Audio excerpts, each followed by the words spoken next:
Eleva os meus olhos para os montes, de onde me virá o meu socorro? O meu socorro vem do Senhor que criou os céus e a terra. Muito bom dia, e a graça e a paz do nosso Deus nessa manhã esteja sobre você e sobre toda a sua família.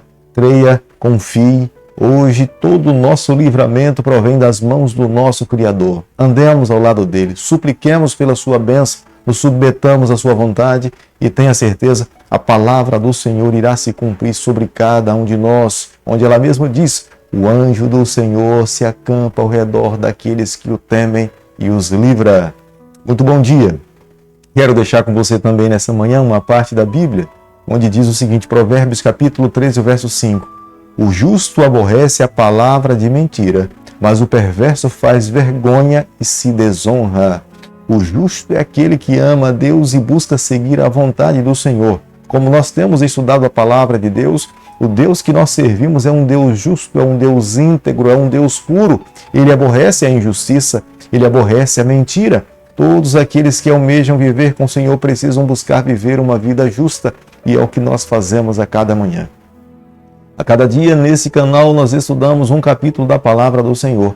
E nessa manhã eu convido você a ter nas mãos a palavra de Deus, no livro de Salmo, capítulo 83, o verso 1 e o verso 2. Ó Deus, não te cales, não te emudeças, nem fique inativo, ó Deus. Os teus inimigos se alvoroçam e os que te odeiam levantam a cabeça. O salmo que nós estaremos estudando nessa manhã é um clamor do salmista Asaf para que Deus possa agir em favor do seu povo. O povo de Deus estava cercado por muitos adversários, por muitos inimigos. Quanto mais eles se tornavam apáticos espirituais, mais os inimigos se levantavam, se fortaleciam e buscavam destruir o povo de Deus. Mas o clamor do salmista Asaf é que o mesmo Deus, da mesma forma como ele se manifestou lá no cativeiro do Egito, com mão poderosa, enviando pragas, e a nação mais poderosa do mundo não pôde resistir, um povo pequeno que estava dentro dela, e Deus fez com que os egípcios libertassem o povo do Senhor.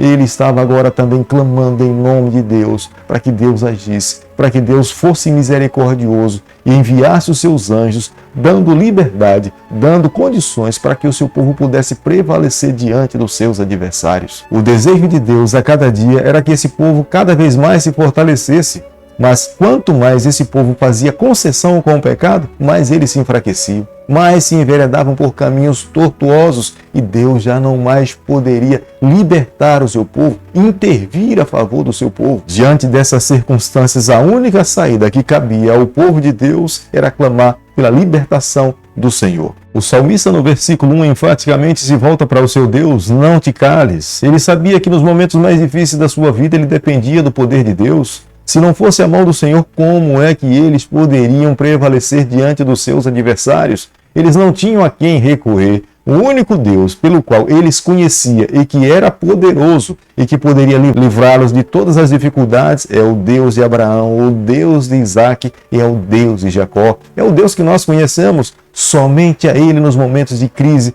nós devemos clamar. Agora, não podemos apenas ficar nas crises. Temos que ter um coração aberto para buscar o Senhor em toda e qualquer circunstância, principalmente nos momentos de bonança. No versículo 4 do capítulo que nós estamos estudando nessa manhã, fica muito evidente que havia uma trama das nações, as nações que estavam ao redor do povo de Deus, para riscar o nome do povo de Deus da face da terra.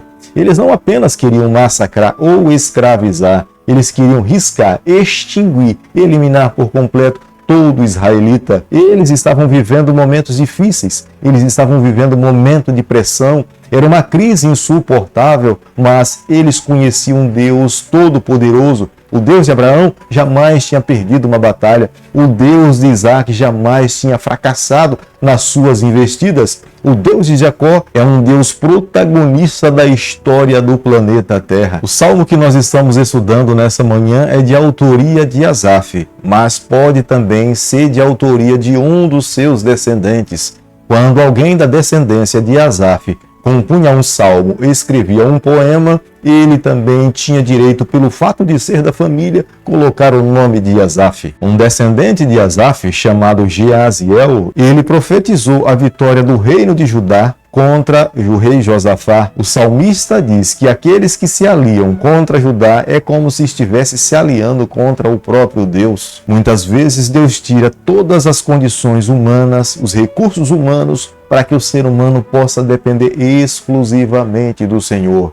Quando um guerreiro tem nas mãos a sua espada, o seu escudo, a sua lança, a sua aljava, em dado momento ele pode confiar mais nos seus instrumentos de batalha do que no próprio Deus. Muitas vezes Deus tira todas as suas armas para que ele viva completamente dependente do comandante do exército do Senhor. No versículo 6 e no versículo 7 nós podemos ver que havia um povo nômade. Eles moravam em tendas. No período de Saul, esse povo lutou contra o povo do Senhor. Mas quando eles clamaram a Deus, saíram para a batalha em nome do Senhor, com uma vida regular diante de Deus, Deus lutou as suas batalhas e eles prevaleceram. Mas foi uma batalha ferrenha, foi uma batalha difícil, eles viveram momentos difíceis, eles viveram momentos de crises. Mas quando nós passamos por momentos difíceis ou de crise e dependemos do Senhor, Deus sempre irá encontrar uma porta de saída para o seu povo. O povo que viveu ao sul da Palestina, que era nômade, eram os amalequitas. Saul, na verdade, em vez de ouvir a voz de Deus, escolheu seguir o seu próprio caminho, tomou as suas próprias decisões. Deus tinha dado ordem que ele não poupasse nenhum amalequita,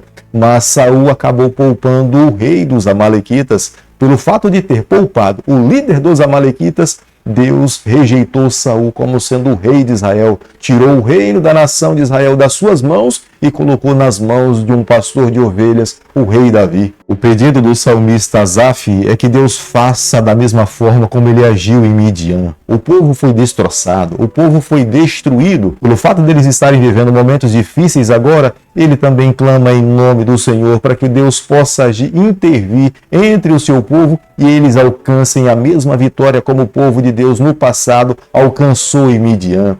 Mas o salmista Asaf sabia de uma coisa: somente pelo poder de Deus, somente vivendo uma vida de dependência no Senhor é que eles alcançariam a vitória. Oreb e Zeeb foram os príncipes midianitas que foram mortos na batalha quando o povo de Deus lutou contra os midianitas. Deus concedeu a vitória. Gideão estava à frente e pelo poder do Senhor eles alcançaram a vitória. As nações inimigas lutavam para anexar ao seu território, da sua nação, o território que Deus tinha dado como herança ao povo do Senhor.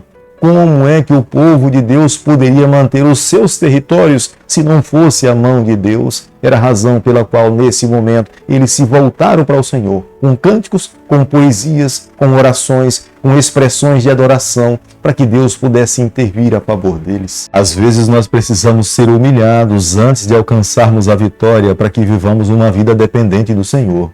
Às vezes é necessário passar pela humilhação para que reconheçamos que Deus é Deus. Depois de então, do sofrimento, da dor, da humilhação, nos voltamos para Ele reconhecendo que Ele é soberano sobre a nossa vida e vivemos uma vida dependente no Senhor. Já não mais vamos para a batalha confiando na nossa própria força, mas quando vamos à batalha, nós vamos crendo que Deus estará à nossa frente e lutará a nossa batalha. É isso que Deus quer fazer com o seu povo. É dessa forma que Deus espera que nós possamos sair para as batalhas diárias. A oração é o meio pelo qual Deus permite que todos os filhos do Senhor se valham nessa terra para clamar em nome dEle.